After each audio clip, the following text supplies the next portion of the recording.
Hey guys, going to try and do a couple of videos over this weekend. Bike's done 560 miles and it's going in for its first service on Monday. I'm going to have the touring pack fitted and the Ducati alarm.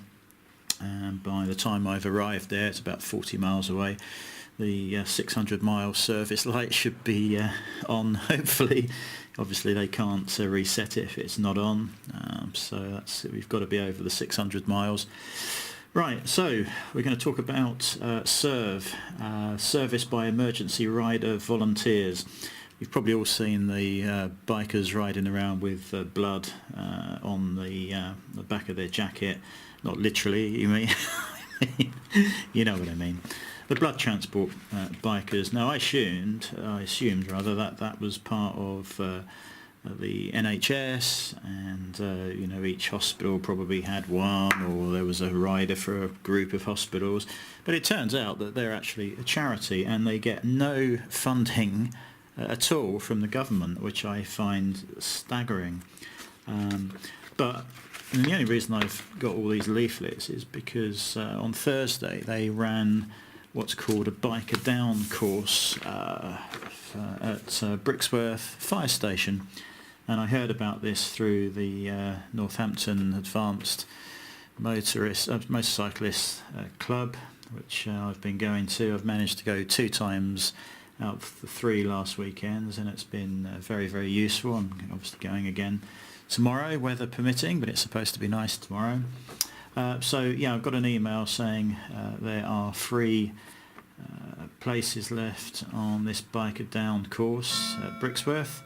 So I registered via email for that, and then went down there this Thursday, and it's pretty much a basic first aid course, and with some advanced accident scene management, and then a 3rd module which was the science of being seen, and it was very, very useful.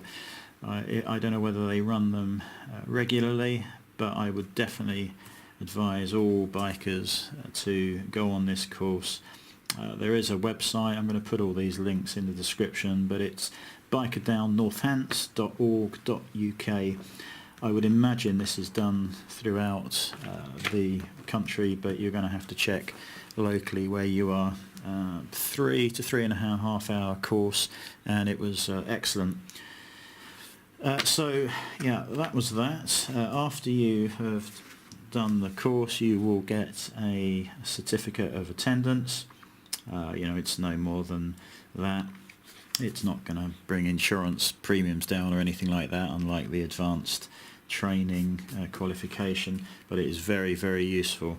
I did a full online first aid course last year, and the trouble is, if you're not using the knowledge, you quickly forget it. So it was a useful refresher course for some of the training that I'd already done last year. Now, there were some leaflets there on the night, and I'm just going to go over a couple of them.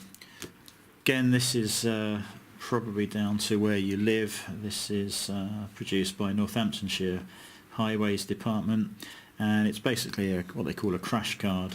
I've already taken it off. It's affixed to the front here, and there are space to write down your personal details, next of kin, any medical history, and it also has a sticky green dot, which is perfectly safe to affix to any type of helmet.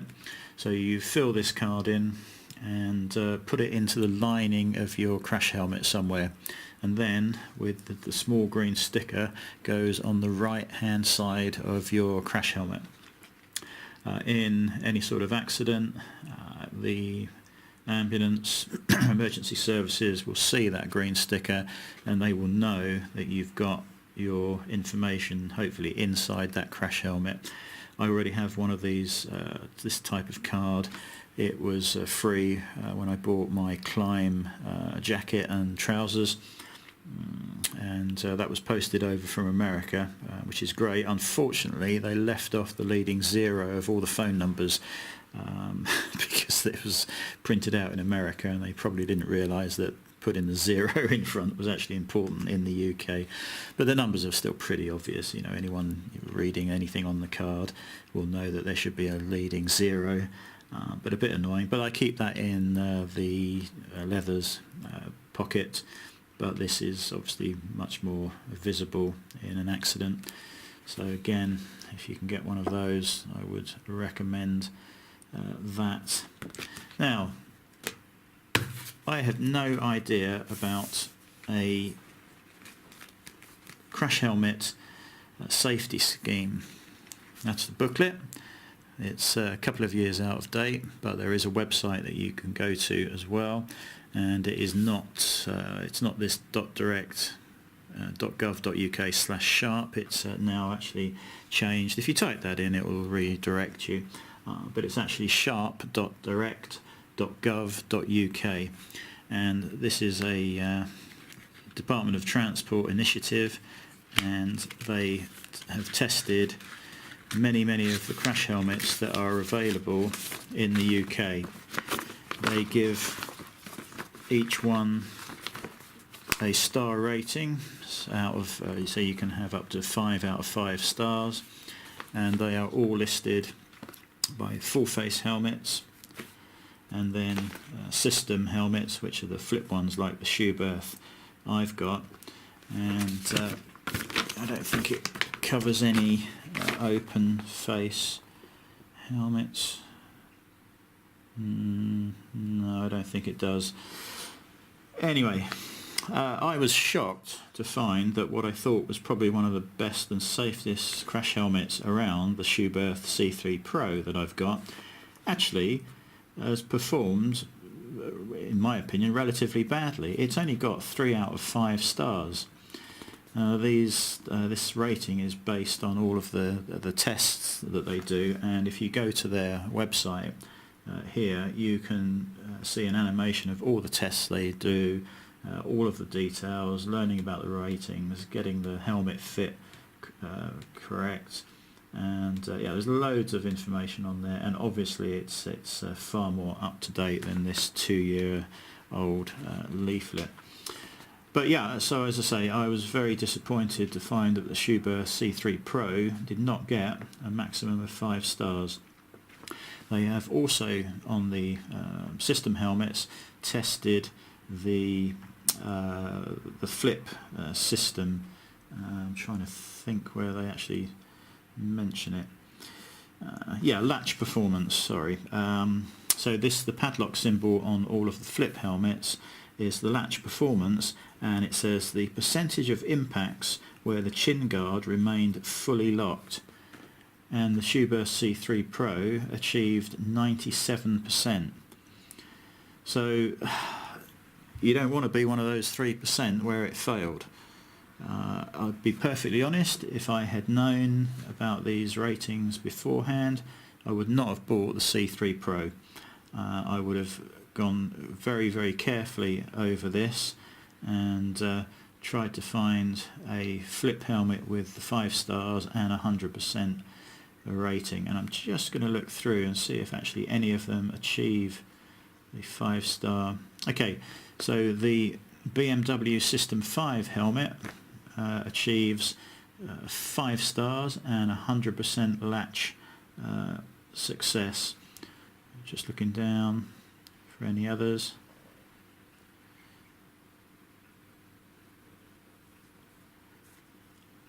Yeah, quite shockingly, there are not any other helmets that achieve, not on this anyway, being a couple of years out of date. That may not be the case now, but no other helmet apart from that BMW System 5s achieves the maximum safety rating and latch success rating. So very disappointing indeed for me, having just forked out 500 quid for the Schuberth C3 plus another whatever it was, 200 or 300 quid for the communications system for it. Some of the latch performances are utterly dire. If you look down, just picking a few as an example, Ducini D619, 23% success rate, Frank Thomas FL09, 20%. Fusion Trans, 23%. Just terrible. And we're going to talk about the Schuberth C3 Pro on another video about that latching mechanism, actually. The full face helmets, I was going to say in general, seem to achieve better star ratings, but that's definitely not the case everywhere. Bell, all of the helmets mentioned from the M1 to the M6 are all 5 out of 5 stars. Trying to look at another, AGV all appear to achieve 4 or 5 star ratings.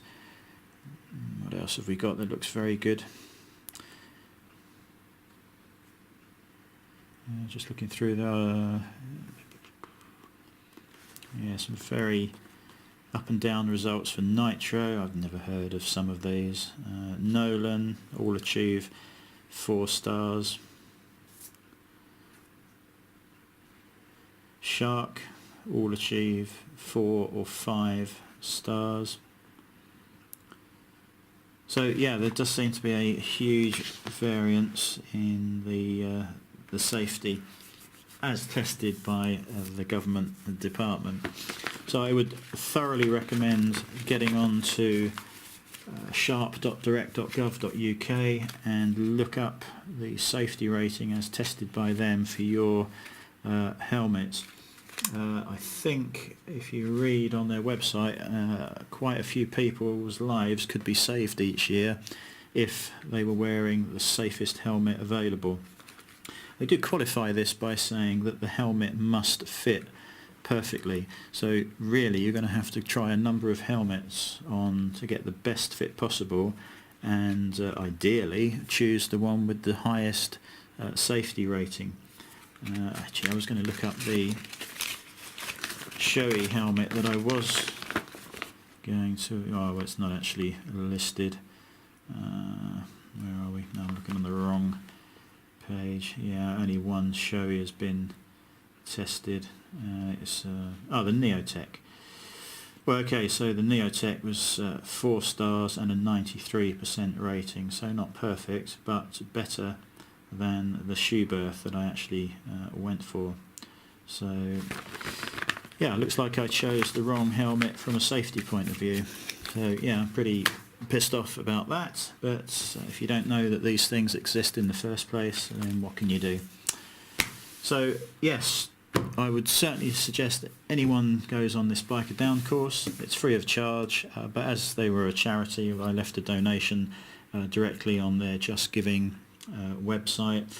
They also on the night were selling very, very inexpensive biker first aid kits with just the essentials that you would need as a biker if you're trying to help a fellow biker that's gone down. £8.50 I think they were, and worth a hell of a lot more than that. Fortunately I didn't take any cash with me because I had no idea that these things were available, and that would be a bit of feedback for the guys doing that. Get a bit more information on the course email, and let us know that they're a charity, that it's all free, but they really need the donations. So get on that.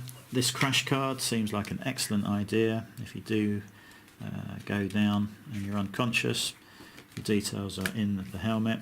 The course also, I don't think I mentioned, what an idiot. The course covered extensively on how to remove a motorcycle crash helmet safely, or as safe as you can.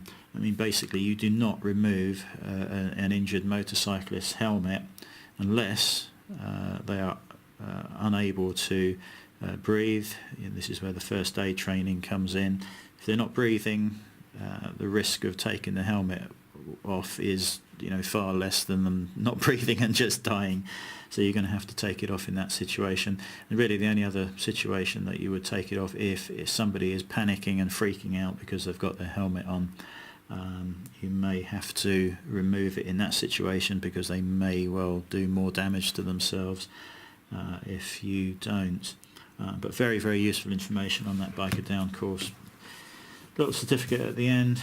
And yeah, that's probably about it for this video. The others we're going to do, I think, today are on cleaning the bike. We've done that, and yeah, there's a couple of other things, so I'm going to end this one, and I'll catch you later.